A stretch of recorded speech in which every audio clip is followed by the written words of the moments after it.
Soltar es una palabra que parece simple, pero detrás de ella se esconden algunos de los dolores más profundos de la vida humana. Lo curioso es que casi todos creemos saber qué significa hasta que nos toca hacerlo. No es apagar un interruptor ni dar vuelta de página, como si la historia interna no siguiera escribiéndose sola cuando intentamos dormir. Soltar es enfrentar la verdad sin maquillaje. Es aceptar que algo que quisimos, alguien que amamos, un vínculo que nos sostuvo o un sueño que nos prometimos ya no tiene lugar en nuestro presente. Y ahí es cuando aparece la herida. Por eso, empezar este camino exigiéndote que seas fuerte desde el primer día solo te condena a mentirte. Lo primero siempre es admitir que duele, porque doler es humano. Y si estás escuchando esto, probablemente ese dolor te esté pidiendo que lo mires a los ojos de una vez. En una sesión reciente, una mujer me dijo en voz muy baja, casi como si le diera vergüenza: no puedo soltarlo porque todavía siento que si espero un poco más va a volver a ser quien era. Y lo que me decía sin decir era exactamente lo que nos pasa a muchos. No estamos aferrados a la persona real, sino a la persona que fuimos capaces de imaginar. Soltar entonces no es dejar ir a quien se fue, es dejar de sostener lo que nuestra mente creó para no sentir vacío. Freud hablaba de esto cuando explicaba el duelo. No lloramos la pérdida en sí, lloramos lo que esa presencia significaba para nuestra vida psíquica. Por eso soltar duele tanto, porque toca una parte nuestra que preferimos no reconocer. Nos enfrenta con nuestra dependencia emocional, con nuestras expectativas, con las promesas que hicimos sin que nadie nos las pidiera. Pero hay algo más profundo aún. Soltar implica asumir que el control que creíamos tener era una ilusión. Y eso, para el inconsciente, es devastador. Desde que somos niños, aprendemos que si hacemos las cosas bien, si nos comportamos como se espera, si amamos lo suficiente, no seremos abandonados. Pero la vida adulta desmonta esa fantasía. Hay personas que se van aunque hagamos todo perfecto. Hay amores que se rompen aunque hayamos dado hasta lo que no teníamos. Y hay vínculos que se desgastan simplemente porque no estaban destinados a sostenerse. El inconsciente no tolera esa idea. Así que busca una explicación más amable. Todavía hay algo que puedo hacer. Y ahí nos quedamos atrapados, no en el amor, sino en la esperanza. Y la esperanza, cuando no tiene sustento, se convierte en una forma dulce de tortura. Por eso, antes de hablar del secreto para soltar, necesitamos hablar del mayor obstáculo, la resistencia interna. No esa resistencia que aparece cuando algo no está funcionando afuera, sino la que aparece cuando algo se mueve adentro. Esa voz que dice, todavía no. Esa sensación de que si soltás vas a caer a un vacío sin fondo. Esa idea de que renunciar es perder, pero no es así. Soltar no es perder. Perder es quedarte donde ya no hay nada. Soltar es aceptar lo que ya no está para que algo nuevo pueda crecer. Winnicott decía que un adulto saludable puede sostener la soledad sin derrumbarse. Y eso es clave aquí. Soltar requiere reconstruir la capacidad de estar con uno mismo, aunque duela, aunque dé miedo, aunque parezca injusto. Soltar requiere madurez emocional y sobre todo coraje. La resistencia aparece también en forma de culpa. ¿Cómo voy a soltar a alguien que me importó tanto? ¿Qué tipo de persona soy si dejo ir lo que en algún momento me hizo feliz? Pero la culpa es una trampa del yo. La culpa es el mecanismo que usa nuestra mente para hacernos creer que si permanecemos sufriendo, de alguna manera estamos honrando lo que sentimos. Pero eso no es amor, eso es sacrificio. Y el sacrificio sostenido solo crea más herida. A veces soltar no es una elección, sino una urgencia emocional. Y en ese caso, el secreto no es hacerlo perfecto, sino hacerlo verdadero. A veces soltar significa aceptar que ya no hay reciprocidad, que la otra persona ya no está disponible, que la historia cambió aunque vos no lo hayas querido. Y si este pensamiento te incomoda, está bien. La incomodidad es el inicio de la sanación. No se trata de eliminar lo que sentís, sino de dejar de retener aquello que te impide avanzar. Y eso empieza simplemente reconociéndote en este punto del camino. Estás intentando soltar a quien ya no sostiene tu mano. Soltar también implica revisar el vínculo con nuestra propia historia, ¿no? Porque muchas veces no dejamos ir lo que se va, sino lo que ya se fue hace mucho. Una mujer puede estar tratando de soltar a un hombre, pero en realidad lo que intenta soltar es una herida mucho más antigua, aquella vez en la infancia donde aprendió que su valor dependía de ser elegida. Es por eso que cuando alguien se aleja, no solo duele la pérdida presente, sino que se activan memorias afectivas que uno cree superadas.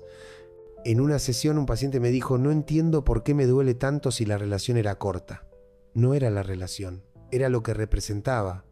A veces el otro no nos abandona, solo toca un lugar donde fuimos abandonados mucho antes, y ahí es donde el duelo se vuelve más complejo, porque no lloramos solo por la persona, sino por todas las versiones nuestras que alguna vez también se sintieron dejadas atrás. El secreto para soltar empieza entonces cuando comprendemos que no soltar es una defensa. Y las defensas humanas, aunque parezcan irracionales, cumplen una función: evitar el dolor. El apego no es un capricho, sino un mecanismo construido desde la primera relación que tuvimos con el mundo, la de nuestros cuidadores. Si crecimos sintiendo que debíamos esforzarnos para ser vistos, hoy nos vamos a esforzar para que alguien no se vaya. Si crecimos pensando que el amor siempre es incierto, hoy vamos a tolerar lo intolerable con tal de no revivir el miedo de quedarnos solos. Por eso soltar es tan íntimo. No se trata solo de un dejar ir. Se trata de reeducar al inconsciente, de darle permiso a nuestra historia para escribirse de otra manera. Pero lo más difícil de soltar es aceptar que la otra persona ya no está emocionalmente disponible. Y esto es cruel, porque cuando uno ama interpreta señales donde no las hay. Un mensaje cada tanto puede parecer un puente. Un gesto amable puede parecer un regreso. Una palabra cariñosa puede parecer una posibilidad. Sin embargo, una cosa es un gesto y otra es una elección. Y el amor se construye con elecciones, no con migajas. Muchas veces escucho: pero me dijo que me extraña, pero todavía me saluda, pero de vez en cuando aparece. Y ahí aparece la verdad incómoda: que alguien te extrañe no significa que quiera volver. Que alguien te hable no significa que te elija. Que alguien aparezca no significa que esté. Y una parte nuestra sabe esto, ¿no? Pero prefiere aferrarse a la ilusión, porque la ilusión, aunque duela, parece más amable que la realidad. Hay un momento en el proceso de soltar que es clave. Cuando dejamos de buscar respuestas en el otro y empezamos a buscarlas en nosotros. Porque ninguna respuesta externa va a calmar la herida interna si esa herida se sostiene en un vacío propio. No te duele lo que él hace, te duele lo que crees que significa lo que él hace. Te duele ese lugar donde necesitabas ser vista, valorada, cuidada, y cuando él deja de hacerlo queda expuesta esa necesidad que se intentó ocultar bajo un amor que ya no está. Por eso muchas veces soltar no es un acto de fuerza, sino de honestidad. Es mirar la herida sin disfrazarla. Es dejar de pedir que el otro repare algo que no tiene intención de reparar. Es permitir que el dolor aparezca para que pueda transformarse. Lo curioso es que la mayoría cree que soltar empieza cuando uno deja ir, pero no es así. Soltar empieza cuando uno reconoce que se está aferrando. Y reconocer el propio aferramiento es profundamente doloroso, porque implica aceptar que parte del sufrimiento lo sostenemos nosotros. No porque queramos, sino porque nuestro psiquismo funciona así: privilegia lo conocido antes que lo necesario. Preferimos un amor que duela antes que un vacío que asuste. Y en ese mecanismo quedamos atados a historias que no nos devuelven nada. Soltar no es romper algo externo, es romper un hábito interno. El hábito de perseguir lo que no vuelve, de insistir donde no hay respuesta, de sostener lo que ya cayó. Hay un punto del proceso donde uno empieza a comprender que soltar no tiene nada que ver con olvidar. Olvidar es pasivo, soltar es activo. No se trata de borrar lo vivido, sino de resignificarlo. Y resignificar requiere tiempo, presencia y sobre todo verdad. Duelo no es sufrimiento, duelo es trabajo. Y el trabajo del duelo consiste en permitir que la ausencia encuentre su lugar en nuestra vida. No para eliminar lo que sentimos, sino para que lo que sentimos deje de gobernarnos. Freud decía que en el duelo la energía psíquica regresa lentamente hacia el yo. Eso es soltar, devolverle al yo lo que había entregado al otro, recuperar lo que cediste, volver de a poco hacia vos. Y acá quiero que te detengas un momento, porque esto es importante. Soltar no significa dejar de amar. Amar no es un interruptor, es un proceso. Significa aceptar que ese amor ya no tiene lugar donde querías que estuviera. Significa dejar de luchar contra lo que es. Significa dejar de sostener lo que está roto para que deje de romperte a vos. Y sí, es injusto. Y sí, duele. Y sí, a veces parece imposible. Pero lo imposible solo sigue siéndolo mientras uno no decide empezar. Soltar no es un final, es un comienzo silencioso. Es el inicio de un camino donde lo que queda se ordena y lo que duele se transforma. Y si estás en este punto, aunque no lo creas, ya empezaste. Hay un momento en el proceso de soltar que casi nadie reconoce, pero todos atraviesan. Ese punto en el que ya no estás luchando por la otra persona, sino por la versión de vos mismo que eras cuando estabas con ella. Es como si una parte de tu identidad hubiera quedado atrapada en el pasado, esperando que alguien vuelva para devolvértela. Pero ese es uno de los engaños más profundos del inconsciente. No necesitamos a quien nos hirió para recuperar lo que fuimos. Necesitamos atravesar el duelo para construir lo que seremos. A veces me encuentro pensando en lo que decía Lacan. El otro no solo es alguien con quien nos relacionamos, sino alguien que ocupa un lugar simbólico dentro nuestro. Y cuando ese otro se va, lo que queda vacío no es la persona, sino el lugar que ocupaba. Por eso se siente como un agujero que nada puede llenar, porque no estás perdiendo a alguien. Estás perdiendo una parte del significado que tu psiquismo le había asignado a ese alguien. Muchas veces en medio de una sesión aparece esa pregunta que duele más que cualquier otra. ¿Y si lo suelto, quién soy sin él? Y no es una pregunta superficial, es una pregunta identitaria. Cuando amamos desde la entrega profunda, el otro se vuelve espejo, sostén, brújula, no porque deba, sino porque lo hacemos depositario de valores internos que no conseguimos ver en nosotros mismos. Por eso, soltar también implica reapropiarse de lo que proyectamos.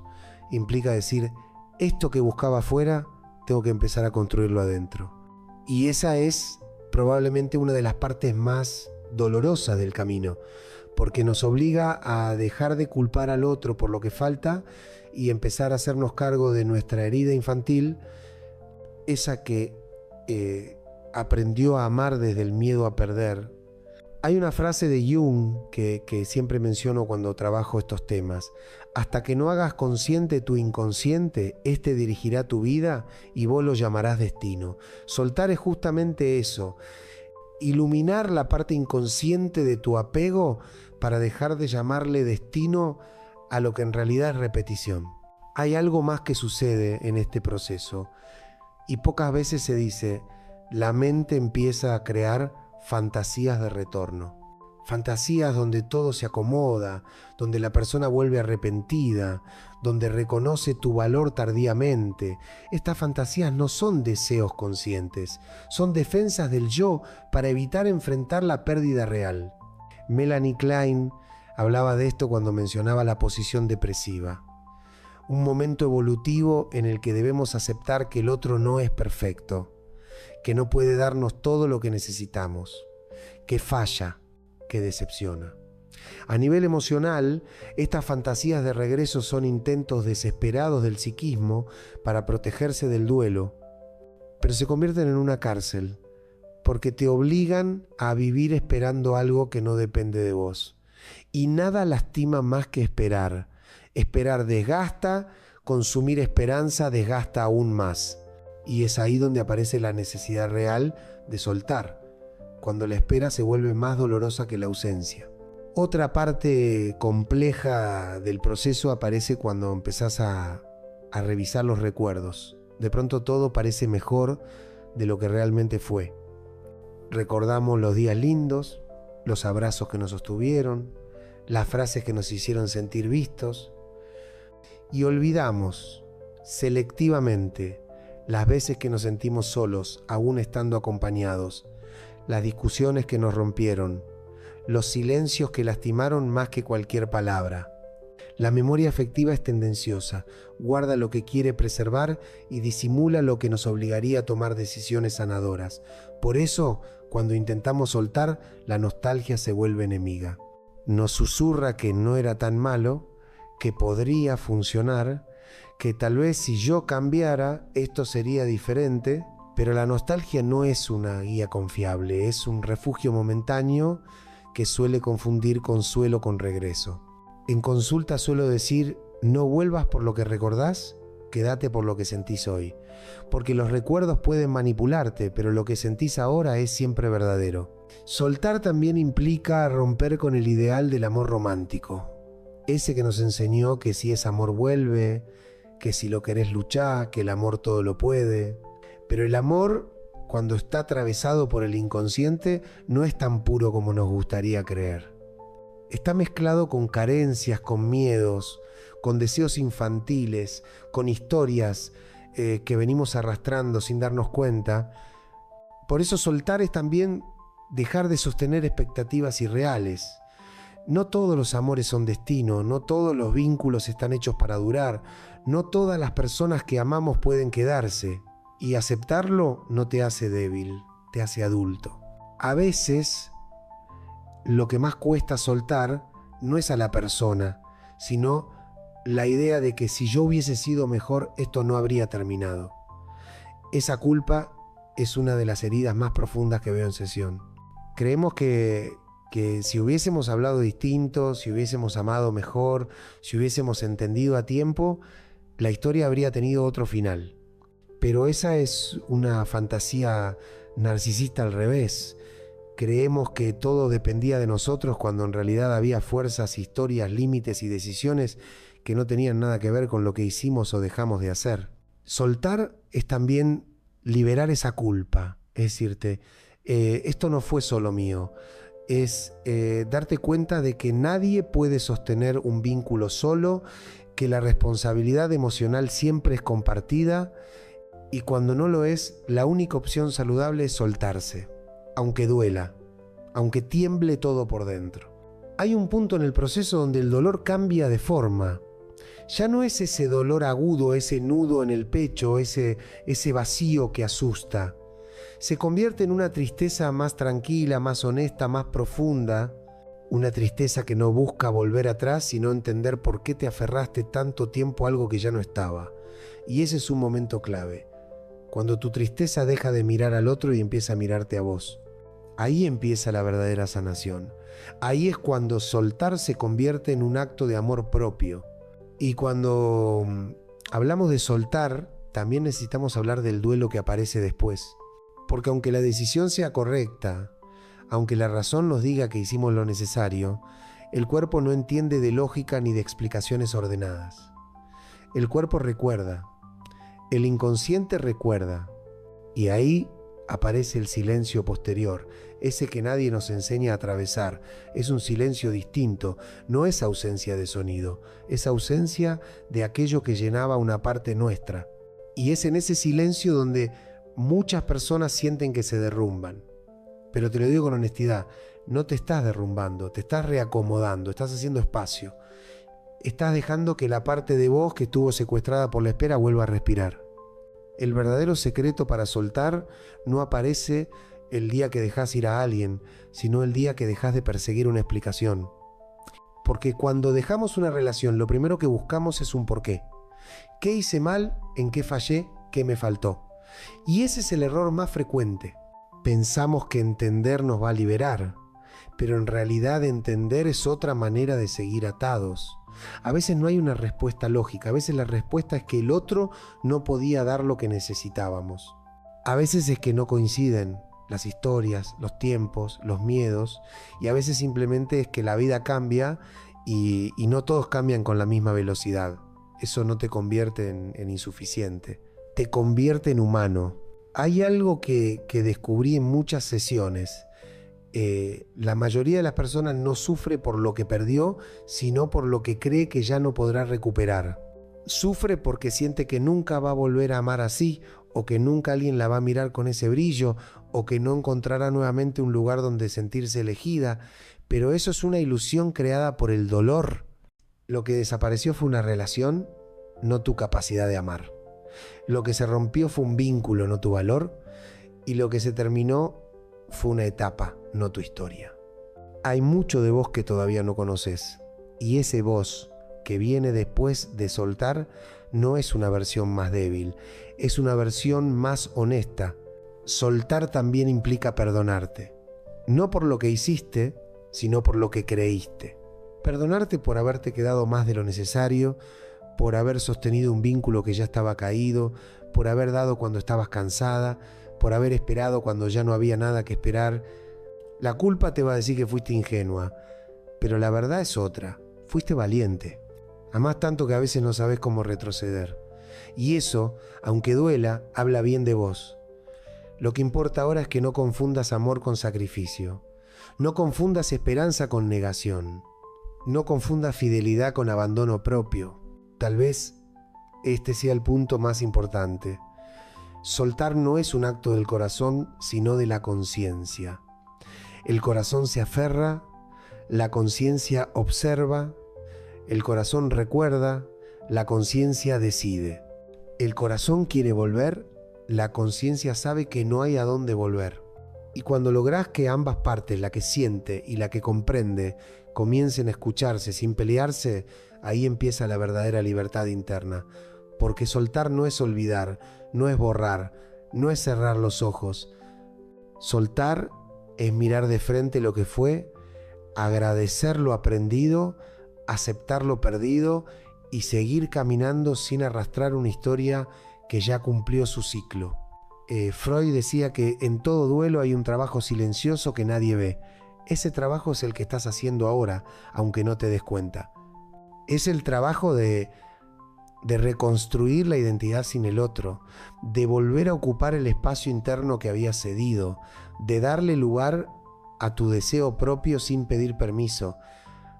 Y aunque ahora parezca que estás avanzando lento, no subestimes este proceso. El alma no sana con velocidad, sana con verdad. Por eso quiero decirte algo que tal vez necesites escuchar. No estás perdiendo a alguien, estás recuperando un lugar dentro tuyo que habías entregado sin darte cuenta. Y ese lugar es irreemplazable. Cuando lográs volver ahí, cuando te reencontrás con esa intimidad interna, con ese amor propio que estaba tapado por el miedo a estar sola, sucede algo increíble. Ya no querés retener lo que no te elige. Ya no querés luchar por quien no lucha por vos.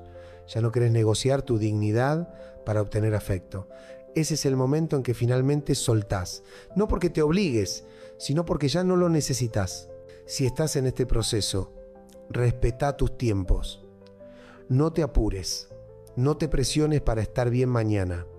Sanar no es lineal, va y viene. A veces avanzás, a veces retrocedés, a veces crees que ya pasó y a la noche vuelve el vacío. Está bien, es parte del duelo y es parte del crecimiento. El secreto para soltar no es cerrar una historia, es abrirte a vos misma, a lo que sos, a lo que sentís, a lo que mereces, a lo que todavía no llegó. Soltar es confianza, no renuncia. Es valentía, no huida. Es dignidad, no frialdad. Y si hoy estás acá, escuchando esto, es porque tu historia todavía te necesita protagonista, no espectadora de alguien que ya no está. Soltar no es dejar de amar, soltar es dejar de dañarte. Y si lográs entender eso, aunque duela, ya empezaste a volver a vos. Cuando una mujer deja de buscar, algo cambia en el hombre. No siempre lo dice, pero lo siente.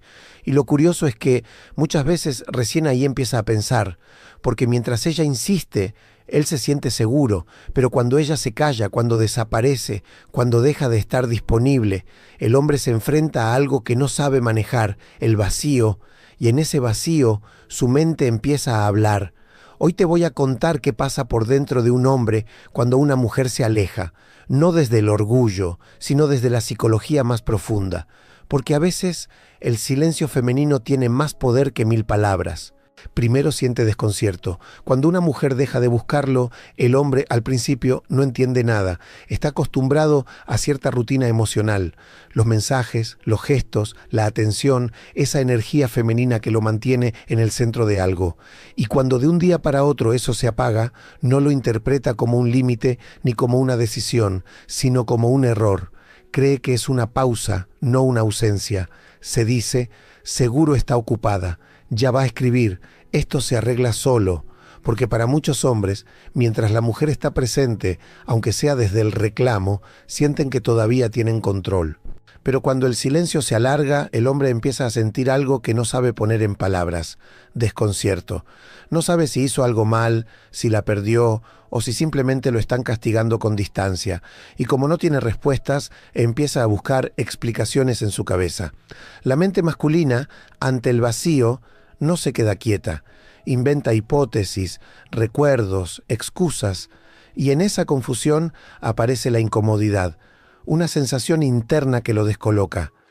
El silencio femenino desarma su lógica, porque hasta ese momento él sentía que tenía el control de la dinámica, que podía decidir cuándo acercarse y cuándo tomar distancia.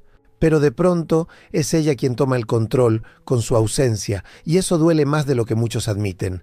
Porque el hábito de ser buscado genera una especie de poder invisible, el poder de sentirse necesario, de saber que del otro lado siempre hay alguien esperándolo.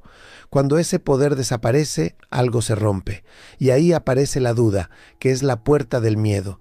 El miedo a no ser suficiente, a haber sido reemplazado, a haber perdido el lugar que creía seguro.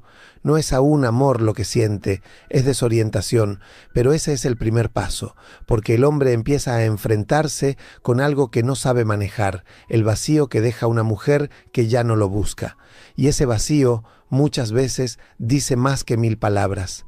Después aparece el golpe al ego. Cuando una mujer se aleja, el hombre no siente tristeza al principio, siente un golpe al ego. No es el corazón el que reacciona primero, es el orgullo, porque el ego masculino se nutre, muchas veces sin que uno lo note, de la atención femenina, de esa mirada, de ese mensaje, de esa sensación de saberse importante para alguien. Y cuando de pronto eso desaparece, el vacío no es emocional, es identitario. Él empieza a hacerse preguntas, pero no desde la ternura, sino desde la herida. ¿Con quién estará? ¿Por qué no me busca? ¿Qué hice mal? O peor aún, ¿qué hice tan bien que ahora ya no me necesita? Y esas preguntas no buscan respuestas, buscan control, porque el ego no tolera la idea de haber perdido influencia sobre alguien que alguna vez lo admiró o lo esperó. El silencio de una mujer activa en el hombre una especie de espejo, un espejo que refleja no su amor, sino su inseguridad, porque, aunque pocos lo admitan, el hombre también necesita sentirse elegido, y cuando ya no lo eligen, siente que algo dentro se desordena. No entiende si ella cambió, si él falló, o si simplemente ya no tiene ese poder emocional que antes lo hacía sentirse invencible. Y entonces aparece esa mezcla confusa de enojo, nostalgia y orgullo herido. Algunos reaccionan con indiferencia, o eso aparentan. Me da igual, dicen, ella se lo pierde. Pero puertas adentro ese discurso no alcanza, porque detrás del no me importa suele haber un hombre que no sabe cómo procesar haber dejado de importar. Y es que el ego masculino confunde atención con afecto.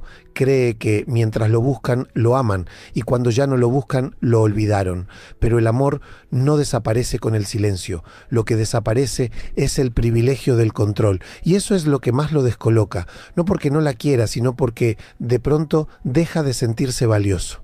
Y para muchos hombres, perder ese valor simbólico duele más que perder el amor en sí. Ahí, en ese momento, el hombre no está extrañando a la mujer. Está tratando de recuperar su reflejo, el reflejo de sentirse importante, admirado, necesario. Solo más adelante, cuando el ego se apaga un poco, podrá descubrir si realmente la extraña a ella o si simplemente extraña cómo se sentía siendo amado por ella. Lo siguiente que pasa es que empieza la revisión interna. Después del desconcierto y del golpe al ego, llega el silencio. Ese silencio que no es solo externo, sino interno, cuando ya no hay mensajes, ni excusas, ni distracciones. El hombre empieza a quedarse a solas con su mente, y ahí es donde todo cambia, empieza a recordar, no de manera idealizada al principio, sino casi con culpa. Le vienen a la cabeza esos momentos donde ella hablaba y él no escuchaba del todo, donde ella pedía cercanía y él ofrecía distancia, donde ella insistía y él se hacía el indiferente. Y poco a poco esas imágenes empiezan a pesar, porque se da cuenta de algo. Lo que perdió no fue atención, fue presencia. Ya no hay mensajes que lo esperen, ni una mirada que lo busque. Y ese vacío que al principio le hería el ego, ahora empieza a tocarle el alma. A veces, sin quererlo, revisa viejas conversaciones, fotos, recuerdos, no porque quiera volver al pasado, sino porque está tratando de entender en qué momento se desconectó. Empieza a reconocer los gestos que antes pasaba por alto, una palabra dulce, una preocupación genuina, un silencio cargado de amor, todo eso que no valoró cuando lo tenía cerca. Y ahí aparece una pregunta que cambia todo. ¿La extraño a ella o extraño cómo me sentía con ella? Porque muchas veces el hombre no añora tanto a la mujer en sí, sino el reflejo que ella despertaba en él, esa versión más viva, más segura, más emocionalmente conectada de sí mismo, la que solo aparecía cuando estaba con ella. Esa pregunta, aunque duela, marca el inicio de algo importante, la autoconciencia. El hombre empieza a mirarse, no para justificarse, sino para entenderse. Empieza a reconocer que quizás, sin darse cuenta, saboteó algo que le daba sentido. Y es ahí, cuando deja de buscar culpables afuera y empieza a mirar hacia adentro, donde empieza un pequeño despertar emocional. No todos llegan a ese punto. Claro, algunos se quedan en el orgullo o en la negación, pero aquellos que logran entrar en ese silencio sin huir de él, descubren que el amor no se pierde del todo. A veces simplemente se transforma en una lección. Y esa lección, si se escucha con honestidad, puede marcar el inicio de una nueva manera de amar. Lo siguiente es que siente curiosidad y ansiedad. Cuando el silencio se prolonga y ella no da señales, el hombre entra en una etapa distinta, la de la curiosidad mezclada con ansiedad. Empieza a mirar su teléfono con más frecuencia. Abre las redes, revisa si ella vio sus historias, si cambió la foto de perfil, si subió algo nuevo. Cada pequeño detalle se convierte en una pista, en una forma de sentir que todavía hay algún tipo de conexión. Y aunque no lo diga, ni siquiera a sí mismo, empieza a vivir en una especie de vigilancia silenciosa. No porque quiera volver necesariamente, sino porque no tolera del todo la idea de haber perdido su lugar. Hay algo profundamente humano y también primitivo en eso, el deseo de seguir siendo importante para alguien que ya no te necesita. El hombre no soporta sentirse reemplazable, y menos por decisión ajena. Entonces busca señales, se pregunta si ella estará con alguien, si lo olvidó, si piensa en él, y en esa búsqueda constante de respuestas, en realidad no está buscando saber de ella, está buscando tranquilizar su propio miedo, el miedo a haber dejado de importar. Porque cuando una mujer deja de buscar, algo dentro del hombre se desacomoda, su identidad deja de sentirse validada. Esa ansiedad no siempre se muestra hacia afuera. Muchos siguen actuando con indiferencia, incluso publicando cosas para simular que están bien, que siguieron con su vida. Pero detrás de esa aparente calma hay una mente revisando cada hora si ella apareció, si reaccionó, si dio alguna señal. Y si no aparece nada, la incomodidad crece. Hasta que casi sin pensarlo llega el impulso, el mensaje breve, el hola, que no dice nada, pero en realidad dice todo. Es el intento de romper el silencio sin perder dignidad. El gesto disfrazado de casualidad, que en el fondo es una forma de preguntar, ¿todavía estoy en tu mundo? Porque en ese punto lo que lo mueve no es tanto el amor, sino la necesidad de volver a sentirse visible. Y el silencio femenino, ese que antes subestimó, se convierte en un espejo incómodo, uno que lo obliga a reconocer que tal vez no era tan indispensable como creía, y que esta vez el control no está en sus manos. Y después el recuerdo empieza a doler. Cuando el hombre finalmente comprende que ella no va a volver, algo dentro cambia de tono. El silencio deja de ser una estrategia y se convierte en nostalgia. Ya no hay expectativa ni juego de poder, solo una ausencia que empieza a doler en serio. Empieza a recordar cosas que antes no le parecían importantes. Su voz, por ejemplo, aparece en los momentos más inesperados. Una canción, un aroma, una frase, todo se convierte en un eco que lo conecta con lo que perdió. Y el cerebro, que siempre trató de mantener el control desde la lógica, entra en conflicto. Porque la razón le dice, ya está, seguí tu camino, pero la emoción murmura, la necesito.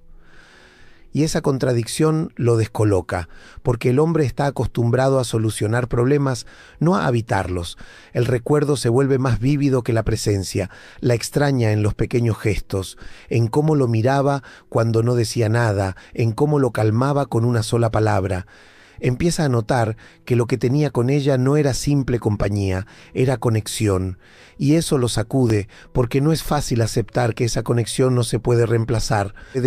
En ese punto, el hombre ya no busca atención ni control, busca alivio, pero no lo encuentra, porque no hay mensaje, salida con amigos, ni distracción que tape lo que realmente siente, la pérdida. La ausencia se le mete en la piel y empieza a pesar, y cada intento por olvidarla solo la trae de nuevo a la mente, con más fuerza. Lo más desconcertante para muchos es darse cuenta de que ese dolor no tiene solución inmediata. No se arregla con lógica ni se resuelve con otra persona. Y entonces empieza a enfrentarse con algo nuevo para él, la vulnerabilidad. Esa sensación de que por más que uno quiera controlar, hay emociones que simplemente hay que atravesar. Ahí el recuerdo deja de ser una idea y se vuelve cuerpo, sensación, vacío. Y el hombre entiende, quizás por primera vez, que cuando una mujer se va de verdad, no se lleva solo su presencia. Se lleva la calma que él sentía cuando estaba con ella. Lo siguiente es que empieza la comparación. Cuando el hombre siente que ella realmente no va a volver, aparece un intento de escape, buscar reemplazos, sale, conoce a otras mujeres, conversa, se distrae. A veces lo hace de manera consciente. Tengo que olvidarla. Y otras, como un reflejo automático del ego que necesita probarse que puede seguir adelante. Pero tarde o temprano aparece el vacío. Porque ninguna mirada es igual, ninguna risa suena igual y ninguna presencia logra ocupar exactamente ese espacio emocional que ella dejó. Al principio, él se convence de que solo necesita tiempo o diversión. Cree que el movimiento lo va a salvar, pero mientras más intenta distraerse, más evidente se vuelve que hay algo que no se reemplaza tan fácil. Empieza a comparar, no lo hace con mala intención, ni siempre de forma consciente, pero lo hace.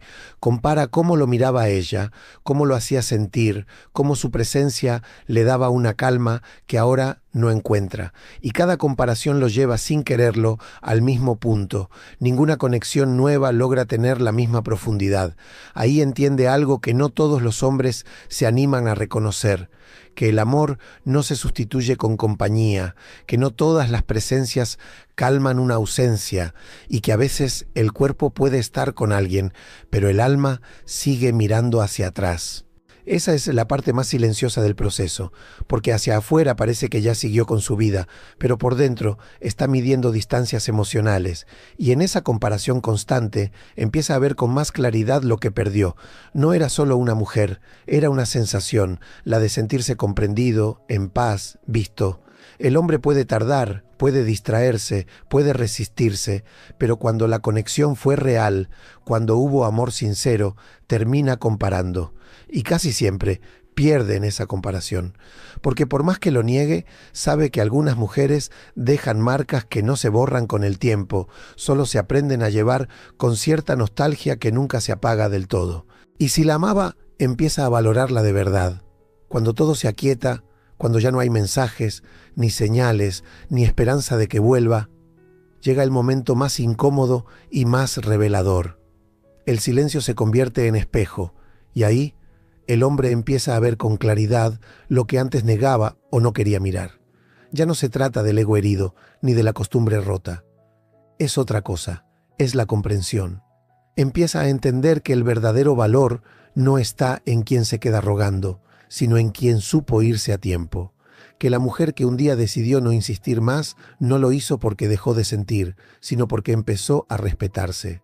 Y eso, aunque él no lo diga, lo golpea con fuerza. Porque por primera vez se da cuenta de que ella no se fue para castigarlo, se fue para cuidarse. Ahí aparece la paradoja. Cuando más la valora, menos posibilidades tiene de recuperarla. Y eso lo marca. Empieza a recordar sus gestos, sus cuidados, sus silencios, y entiende que ella estuvo ahí de verdad.